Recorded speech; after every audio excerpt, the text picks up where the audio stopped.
Hai semuanya, selamat datang kembali di channel The Doctor's Diet. Hari ini kita akan membahas tentang teori dasar kalori. Dan kenapa saya ingin membahas tentang teori ini adalah karena saya masih sering banget dapat pertanyaan-pertanyaan seperti ini. Yang berarti masih banyak yang tidak mengerti tentang konsep kalori. Dan menurut saya penting dalam menurunkan atau menaikkan berat badan sampai sekarang itu untuk mengetahui tentang konsep kalori terlebih dahulu sebelum kita bisa menurunkan atau menaikkan berat badan. Jadi lain kali kalau ada pertanyaan-pertanyaan seperti ini akan langsung saya arahkan, saya refer ke video ini. Jadi kalau misalnya lain kali kalian punya teman-teman atau misalnya saudara atau siapapun yang menanyakan tentang konsep kalori, kalian bisa arahkan langsung ke video ini. Oke, without further ado, let's go. Kalau kalian merasa konten yang saya berikan bermanfaat, silahkan klik tombol subscribe lalu ikon lonceng untuk mendapatkan notifikasi dari video terbaru saya. Terima kasih.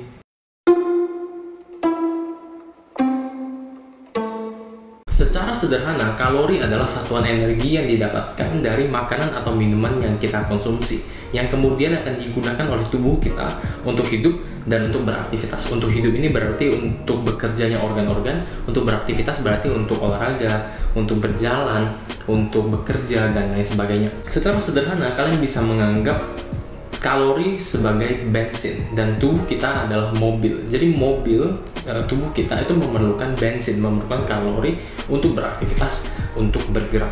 Kenapa kalori begitu penting dalam proses manajemen berat badan? Karena perhitungan kalori atau calorie counting sampai detik ini, sampai sekarang itu masih menjadi salah satu metode yang paling banyak diakui dan paling banyak digunakan oleh para ahli nutrisi dan juga fitness di seluruh dunia. Dan teorinya simple banget sebenarnya.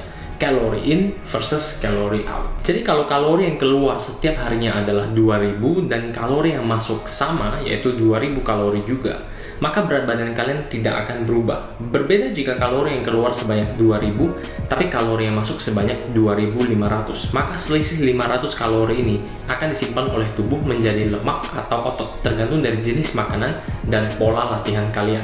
Berbeda lagi kalau kalori yang keluar sebanyak 2000 tapi kalori yang masuk hanya sebanyak 1500, maka tubuh akan berusaha menutupi kekurangan ini dengan mengambil cadangan lemak atau otot dari tubuh, sehingga berat badan kita akan menurun. Keadaan ini kita sebut sebagai calorie deficit. Nah, kalau tujuan kalian hanya menurunkan berat badan tanpa memperdulikan massa otot atau massa lemak yang ikut turun, makanan atau minuman apapun yang kalian konsumsi selama kalian berada dalam defisit kalori itu tidak penting. Ada satu eksperimen diet yang cukup terkenal yang dinamakan Twinkies Diet yang dilakukan oleh seorang profesor nutrisi bernama Mark Hopp, di mana dia mengisi 2/3 dari kalori hariannya dengan snack. Salah satunya adalah Twinkies, habis itu ada keripik singkong, keripik kentang, coklat, snack-snack, dan lain-lain, pokoknya snack. Dan sepertiga sisanya itu diisi dengan multivitamin, protein shake, dan juga sayur-sayuran. Hasilnya, ia berhasil turun hingga kurang lebih 13 kilo dalam waktu 2 bulan. Dan bukan itu aja, kadar LDL atau kolesterol jahatnya juga ikut menurun. Kadar HDL-nya meningkat dan body fat-nya menurun dari 33,4% menjadi 24,9%. Inti dari eksperimen ini adalah bahwa kalori yang memegang peran penting dalam menurunkan ataupun meningkatkan berat badan, bukan faktor-faktor lain. Walaupun begitu, sang profesor tidak menyarankan kita mengikuti atau mereplikasi ulang Twinkies Diet. Di satu sisi memang berat badannya menurun, body fat-nya menurun, dan profil kolesterolnya membaik. Tapi di lain pihak, apakah diet seperti ini, diet dengan kadar gula tinggi dan bahan kimia tinggi, itu bisa dilakukan seumur hidup tanpa dampak negatif terhadap kesehatan? Belum tentu. Nah, kita kembali lagi ke calorie in dan calorie out tadi. Untuk menurunkan berat badan, berarti kita perlu meminimalisir calorie in dan memaksimalkan calorie out. Tapi sebelum kita tahu bagaimana cara meminimalisir calorie in dan memaksimalkan calorie out, kita perlu tahu komponen-komponen apa saja yang membentuk calorie in dan komponen apa saja yang membentuk calorie out. Oke, kita mulai dari calorie out terlebih dahulu. Calorie out itu biasa kita sebut juga sebagai TDE atau Total Daily Energy Expenditure. TDE itu terbagi lagi menjadi beberapa komponen, yaitu BMR atau Basal Metabolic Rate sebesar 70%, NEAT atau Non-Exercise Activity Thermogenesis sebesar kurang lebih 15%, TEF atau Thermogenic Effect of Food sebesar kurang lebih 10%, dan EAT Exercise Activity Thermogenesis sebesar kurang lebih 5%. Akan saya jelaskan satu-satu. Tapi sebelum itu, buat kalian yang sudah mulai bosen terhadap term-term seperti ini, istilah-istilah yang berat seperti ini, dan udah mulai skip, kalian bisa pause dulu videonya sekarang, kalian bisa save dulu, nonton di lain hari ketika kalian tidak sibuk, ketika kalian sudah lebih santai. Karena saya janji kepada kalian, saya benar-benar janji kepada kalian, teori ini penting buat kalian kalau kalian mau tahu caranya memanajemen berat badan kalian. Oke? Kita mulai dari BMR yang merupakan komponen paling besar dari TDE, kurang lebih sekitar 70%. Secara sederhana, BMR atau basal metabolic rate adalah kalori yang digunakan oleh tubuh untuk tetap hidup. Jadi di dalamnya termasuk kalori yang digunakan untuk bernafas, untuk berpikir, untuk memompa jantung, untuk menjalankan fungsi syaraf, dan lain-lain. Jadi anggap kalau kalian sedang berada dalam keadaan koma, terbaring diam, tidak beraktivitas sama sekali, maka kalori yang digunakan oleh tubuh itu hanya BMR saja. Naik turunnya BMR itu ditentukan oleh beberapa hal, faktor hormonal, penyakit, usia, jenis kelamin, dan lain-lain. Tapi yang paling mempengaruhi itu adalah berat badan. Jadi kalau misalnya berat badan kita semakin tinggi, maka BMR akan meningkat. Sedangkan jika berat badan kita lebih rendah, maka BMR akan ikut menurun. Itulah sebabnya pada orang yang sedang menjalani proses penurunan berat badan, penting untuk mengatur kalori yang masuk, karena BMR pada saat dia memiliki berat 80 kg dan 70 kg itu berbeda jauh. Jadi defisit kalorinya itu harus diatur lagi. Komponen berikutnya adalah NEAT atau Non-Exercise Activity Thermogenesis sebesar kurang lebih 15%, yang merupakan komponen dari TDE yang berhubungan dengan aktivitas di luar waktu olahraga. Jadi misalnya untuk orang-orang yang bekerja kantoran yang lebih banyak duduk di dalam kantor, di ruangan ber-AC, misalnya juga seperti saya ini yang lagi duduk bekerja di dalam ruangan ber-AC, itu otomatis NEAT-nya akan lebih rendah daripada misalnya ibu rumah tangga yang bekerja menjaga anak, mencuci baju, membersihkan rumah, masak, dan lain sebagainya. Apalagi jika dibandingkan dengan buruh yang otomatis NEAT-nya itu akan lebih tinggi lagi.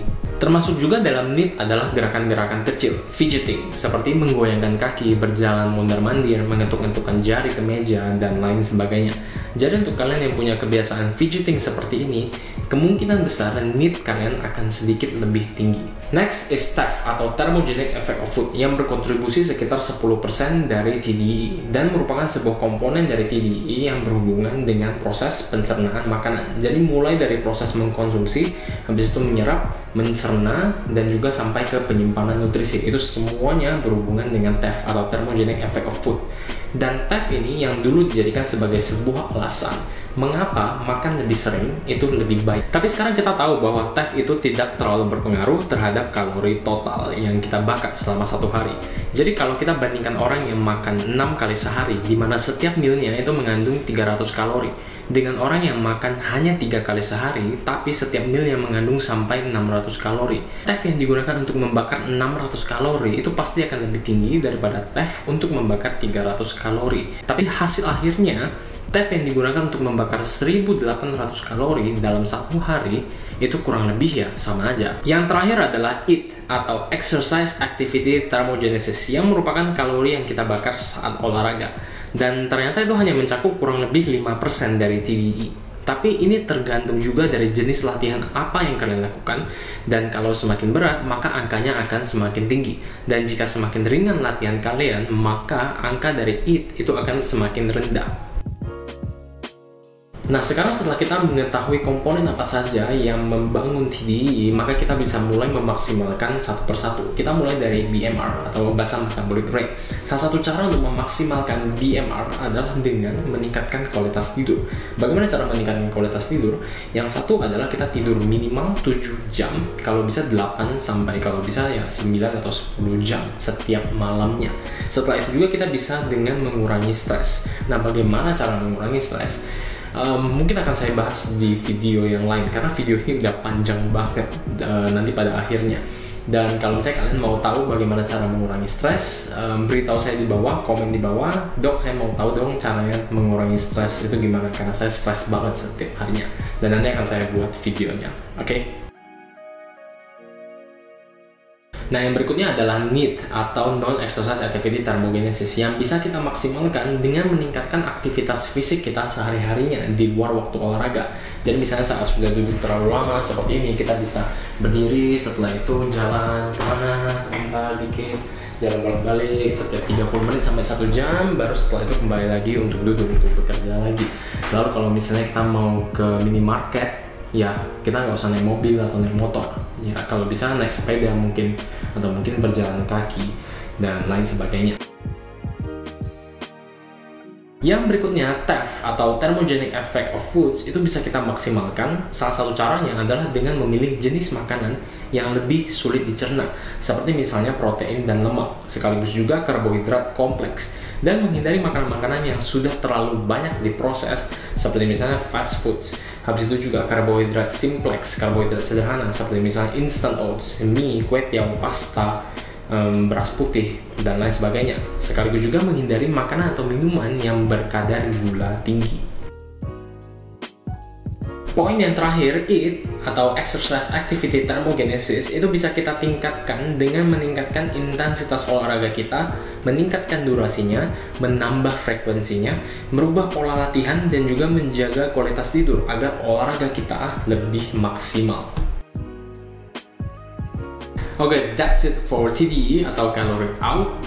Untuk komponen Calorie In akan saya bahas di video yang lain. Jadi akan saya buat menjadi 2 part. Karena yang part ini ternyata udah panjang banget dan saya takut perhatian kalian, atensi kalian nanti akan berkurang. Jadi supaya lebih fresh, lebih enak, saya akan membagi menjadi 2 part. Oke, so see you in the next video. Bye.